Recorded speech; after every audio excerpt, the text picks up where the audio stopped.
Hey everyone, Duke here, and today we're going to go over 7 things that you should do before the final shape releases. All 7 of these things involve either loot, activities, or materials that will be going away once the final shape releases, so you're definitely going to want to get on these sooner rather than later. Our first 2 things are going to involve things for either newer or returning players. The first one you're going to want to do, especially if you're a new player, or again, returning player, is go to the Into the Light tab and go to the Hall of Champions. Once you're here, you're going to see a chest next to Shaxx to the left, and in this chest is going to give you a few really useful exotics, weapons, armors, and all of this is going to be 1810 power, and you can use this to infuse any gear, or just use this gear in general, to make sure that you are max level right now and going into the final shape. Additionally, as I said, you'll get a few useful exotics, Thunderlord, and a useful arc-specific exotic for your class of choice. You can do this on all 3 of your characters. The second thing you're going to want to do as a new or returning player, or potentially even a free-to-play player, as these just became free this week, is work on the seasonal quests. These are all going to be going away at the launch of Final Shape, so if you have not done these, you're going to want to do all the seasonal stuff that you can. And additionally, you're going to be able to get a guaranteed red border from every single vendor in the helm every single day all the way through the final shape. So you can get a lot of red borders, you can get a lot of these weapons craftable, and not only are you guaranteed your red border for doing these different activities, you're also going to have some potential just, RNG red borders that you're going to get from doing these activities as well.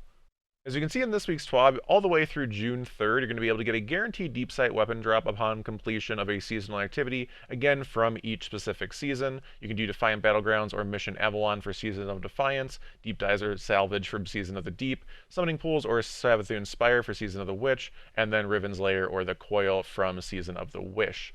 I would recommend, personally, I think the Battlegrounds is going to be a lot faster than Avalon. Salvage will definitely be faster than Deep Dives. Spire is not bad. Spire's more fun, I feel like, than the summoning pools. And I don't know if you have to actually complete just one round or the entire thing for the summoning pools.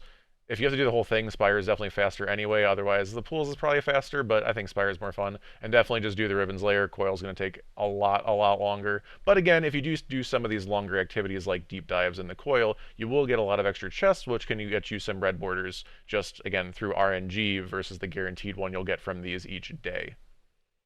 Additionally, if you're short on time, or maybe you're just brand new to the game, or again, this is the first time you're even able to unlock these seasons because they just became free to play, I would focus more on this season, Season of the Wish at the Spirit of Riven. The weapons here are going to be some of the best ones that we've gotten this year. Things like Scatter Signal, Penance, and Doom Petitioner are all quite good weapons, especially Doom Petitioner and Scatter Signal. They're some of the best in-slot weapons for what they are. So I'd focus on those first, but again, if you have time, you really want to try to get as many of these craftable as possible, because once June 3rd, or technically June 4th hits, these weapons are going to be extremely hard to come by. They might come back in the rotation through some activity, but usually for at least a couple weeks or months even, these weapons are basically just impossible to get, so getting them now rather than later is super helpful.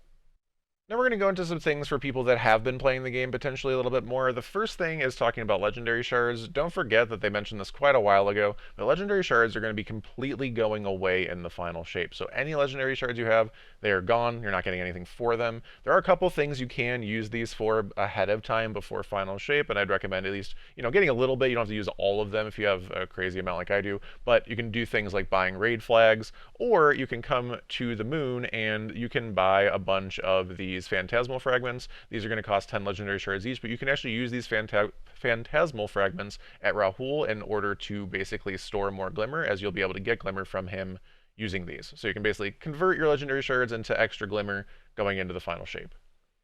Now for a couple prep things, starting in the final shape, Rahul is going to be the source for any new exotic armor that they release, and this is going to be basically done through a different level of focusing, which is going to require exotic engrams and an exotic cipher. Now in order to even be able to unlock this level of focusing, you are going to need to do other focusing, prime engrams, other exotic engrams, etc. And as you can see at the very bottom, they mentioned stocking up on exotic engrams and ascendant shards so that you can hopefully get a full stock of exotic engrams, and with that entire, again, full stock, assuming that means 10 engrams for your full inventory, you'll be able to start focusing some of this new armor. So basically we want to try to hoard 10 exotic engrams across our characters if we can. So for me, I have been starting to do that. In my inventory, I have 7 engrams here. I've got like about 5+ exotic engrams on every character, maybe a couple exotic engrams that are just sitting in my Postmaster as well, so I should have quite a few. I'm also capped on Ascendant Shards, so I can, again, focus them easily. So this is something you definitely want to look into. Additionally, the exotic cipher, so that you can get the new armor, because the very new armor, the first time you want to get it, you're going to need the exotic cipher as well. You can do the Zur quest every single week in order to get some more of these. Your season pass can have one of these as well. So holding on, trying to grab a few of these and trying to hold on to a couple of these before final shape will be very helpful as well. If you don't already know, Zur has a weekly quest that allows you to get one of these exotic ciphers that we just talked about, and you'll need to do basically Strikes, Gambit, or Crucible in order to get these, and this actually works perfectly in terms of also going with getting your exotic engrams as well, as to get those exotic engrams you can do Strikes, Gambit, or Crucible up to 9 times a week per character, and that's going to give you 3 exotic engrams on your 3rd activity, your 6th activity, and your 9th activity. Again, you can mix and match these however you want for both the Zur quest and the exotic engrams challenge as well. The other big prep thing you can do is working on storing bounties. They did announce this week, very importantly, that Strike, Gambit, and Crucible bounties will not be carrying over to Final Shape, as there's going to be a new Pathfinder system, whatever that is, but basically those bounties will no longer be in the game, so they're not going to be able to be saved and be used for extra XP going into the Final Shape. But any other bounties that you can grab and save, you can just pick them up, go ahead and finish them now, and then once the final shape launches, you can turn them all in and get a bunch of XP and a big head start on your artifact and the XP that you need for that.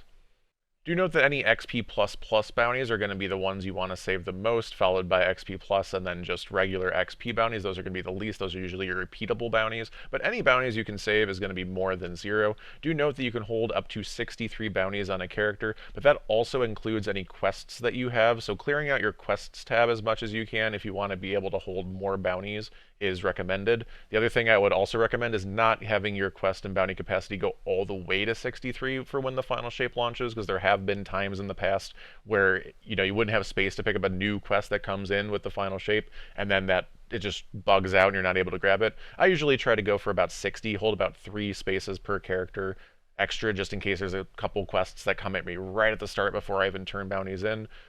I lose out on a little bit of XP if I don't cap out all the way at 63, but I'm not trying to like min-max. I just want to get a little bit of a head start, and I think that that is a good spot to be. Our last 2 things we're going to talk about today are more on the, I'm playing a lot side and I want to know exactly what I can grind and what is going to be most efficient for my time usage. Our first thing is going to be doing the Brave weapon quests and weapon farming, especially if you want any of the Shinies. The Shinies are going to be going away completely as of the launch of Final Shape. You will no longer be able to get any of these shiny weapons. You can still get the normal versions of them. Shinies are really just cosmetics. There's not like a huge loss if you don't get some of these Shinies, but if you do like the way they look, you got to get them now. Additionally, you're going to want to use any of your trophies of bravery in the Hall of Champions before the final shape launches. As far as I'm aware, the entire Hall of Champions is going away when the final shape launches, so anything in here is most likely, again, not going to be here anymore. And also the focusing that you can do on the different weapon quests and the different weapons in here, again, also, I believe, going to be going away, so it's going to be easier now to focus on weapons that you want to get versus later. So again, really good reason to focus on doing some Onslaught, trying to get some of the weapons you want, or even just not doing Onslaught. You can still get a good chunk of trophies of bravery just playing the game. But of course, during Onslaught, you're going to get a bunch of the weapons themselves, so it's a much easier and more efficient way to get more weapons. And the final thing we're going to talk about is definitely for your more committed player, but is one of my favorite things that they've ever made in this game. That is the Pantheon. This is a super fun raid activity. It's a super lucrative raid activity that is out, again, only until the final shape, and it is highly, highly recommended that you get into this if you can and are interested in it.